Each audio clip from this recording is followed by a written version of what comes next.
There we go. All right. It is 7:31 p.m. This is the Lunenburg Open Space Committee meeting, and in accordance with the requirements of open meeting law, it is being recorded and broadcast live over Lunenburg Public Access Channel on Facebook Live. And obviously, we are on Zoom, and the Zoom number is, see if I can find it here, 792-737-0353. And I'm going to call this meeting to order. We have a quorum. We have 4 members. As I mentioned before the recording started, I know 2 of the members, Brandon Kibbe and Anna Lockwood, are not going to be able to join us. We do have a new member I'm hoping is going to be able to join us tonight, because that's the next thing on the agenda. So I was going to introduce him and have him introduce himself, but I think we'll push number 2 off and see if Tim does join us going forward. We have a new representative from Parks. Anna has moved into the community member position. And so Parks now, Tim Lawless from Parks is going to be joining this committee as well. So we now have, for the first time in several years, 7 members. So it's going to make it easier to have a quorum. The next item of business is to review and approve the minutes from the July 30th meeting. I sent them out. I know Brandon had sent them out earlier, but I sent them out again the other day. Does anyone have any comments on the July 30th minutes? I reviewed them. They seem fine. Yeah, no comments here. Sounds like we're all good. No comments. Okay, great. I entertain a motion to accept the minutes as posted. I so move. Thank you. Second by Mary then. Thank you. Oh, and Eric, would you do me the honor? I know you're sitting at your computer and you're probably already doing it. I figured I might as well just get started. Yeah. So, yes, I am taking notes here. I'm not good at this multitasking thing. So I appreciate it. So that was moved by Eric, seconded by Mary. We'll do a roll call vote. Eric? Aye. Glenn? Aye. Mary? Aye. And the chair, Mike Tewell, I vote aye as well. So the minutes have been reviewed and approved. I will send them on to the town clerk's office. The next item is public comment. I don't see anyone other than us from the public, but we'll give it a second. If you are on the call, I haven't admitted anyone, so I doubt anyone else is here. Okay, so why don't we just move on, and I'm going to add under public comment. Is there anything that we need to know from planning or conservation, Glenn and Mary? Nothing comes to mind for planning. Okay. Nothing to pass on from conservation. Okay, great. We haven't received any other requests for right of first refusal, so we don't have to go into emergency mode again, as we've done in the recent past. I'm hoping that our select board and whoever our new town manager is going to be got the message that we'd like to coordinate this a little better, and we can certainly, Glenn, have joint meetings with planning if and when we do get those rights of first refusal requests. Other than that, I mean, I don't have a lot tonight. I just have, the next couple meetings are, the next one is October the 9th. And the one following that is November 13th. I will not be available on October 9th. And so Anna, I think, is still our vice chair. So I'll ask Anna if she can chair that meeting. We'll make sure we have a quorum for that meeting. I will not be able to attend the October 9th meeting. Okay, so that's 2 of us. So now we're down to 5. Glenn makes 3. You're out too, Glenn? Correct. All right, so now it's down to Eric, Brandon, Anna, and potentially Tim. And if one of them drops out, we drop out. And given that we don't have, I mean, something may come up, but given that we don't have anything really urgent, I'll be around prior to that meeting. So I'll just keep tabs on what's going on. we may just go ahead and call it and move on to the November meeting and see what comes up in November. We'll see. One thing I'd like to bring up tonight is coming up on the new year. I think we ought to have a discussion, maybe at the November or December meeting, about positions on the committee and see if we want to rotate positions on the committee. So we've got chair, vice chair, and clerk are the named positions. So I want to see if other members maybe want to step into one of those three roles, or if we're going to keep it the same going into 2025. So we'll table that for now, but I think we should talk about that at the November meeting.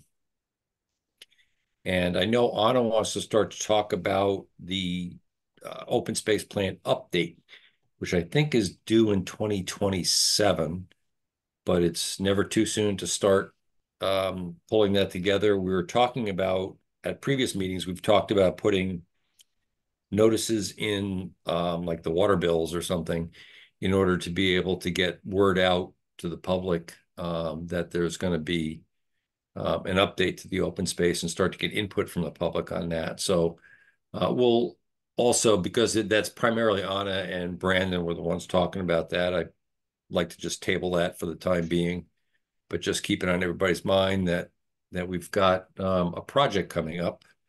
So in 2025, 2026, we need to go through the open space plan to get it ready for approval at the state level in 2027. Any of the other members have anything else they want to add for this meeting? Otherwise, it's going to be a record short meeting. I did have one slight update, Mike. Great. And if I had the wherewithal to do it, I should have brought it up whenever you were talking about this topic. But it's short. We haven't advanced very far in the agenda, so I don't think it'd be too bad for people to go back and wrap their head around it. When after you and Brandon were talking about the process for allowing owners to remove parcels from Chapter 61.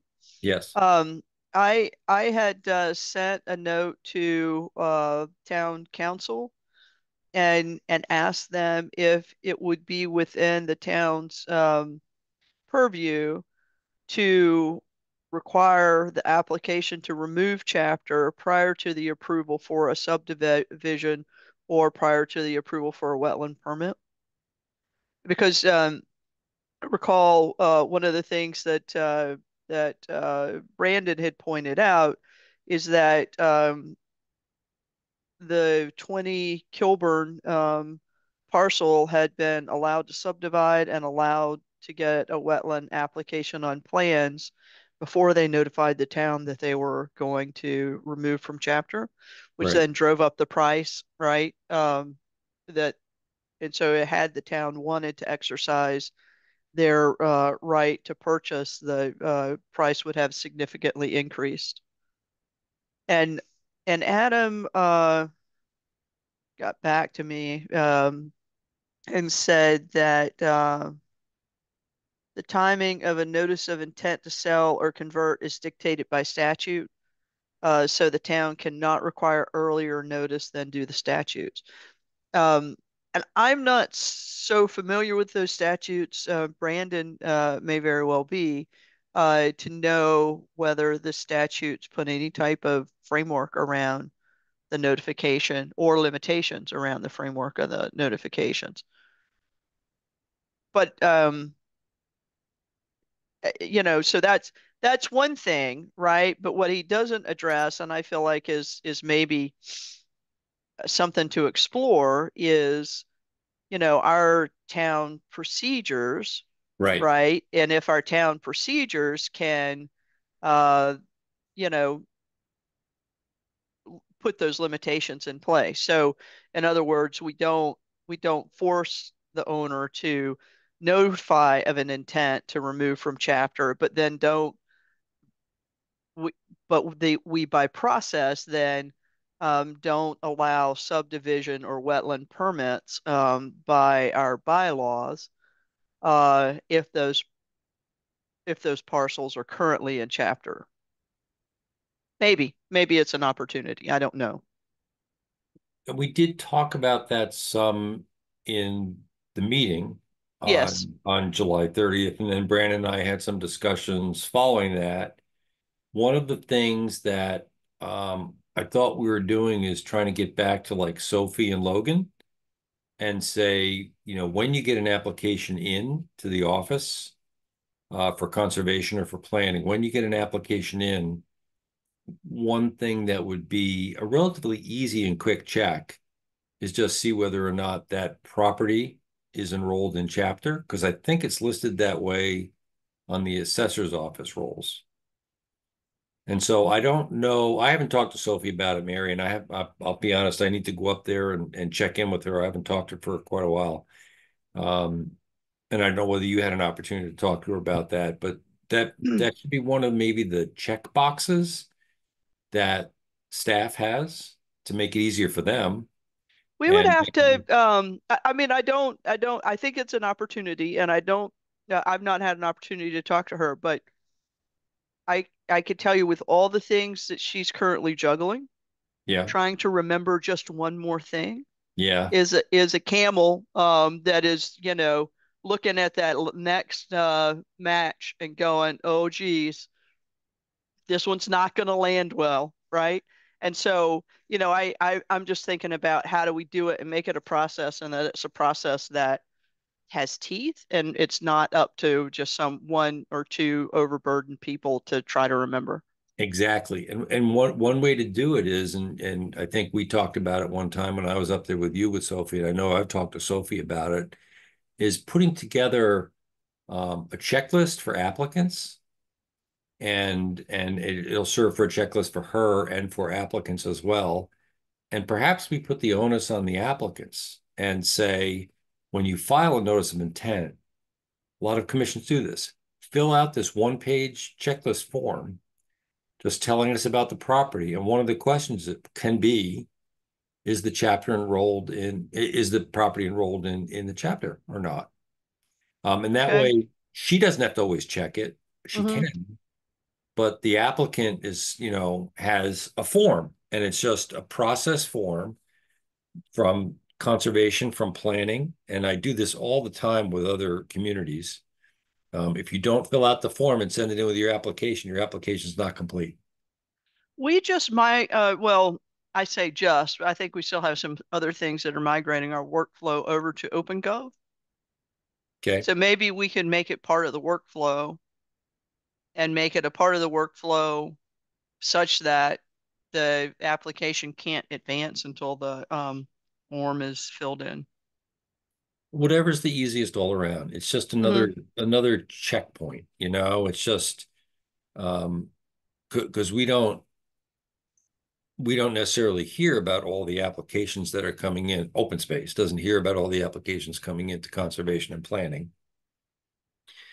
It would, Brandon's radar would go up right away as soon as he saw something coming in, but that's Brandon, so how do we push that down and not make it a burden on Logan or Sophie? Yeah. Okay. I'll Like I send said, a note over to Sophie yeah, and I and have to go copy up there you. and talk to her again because I was on vacation for 3 weeks, and the week prior and the week after has just been heck. So Mm-hmm. I haven't talked to Sophie in quite a while. I need to go up there and see how she's doing. That'd be awesome. Okay. All right. That was Thank you. all I had. Thank you. Yeah, thank you for that, Mary. Appreciate it. Glenn and Eric, you guys good?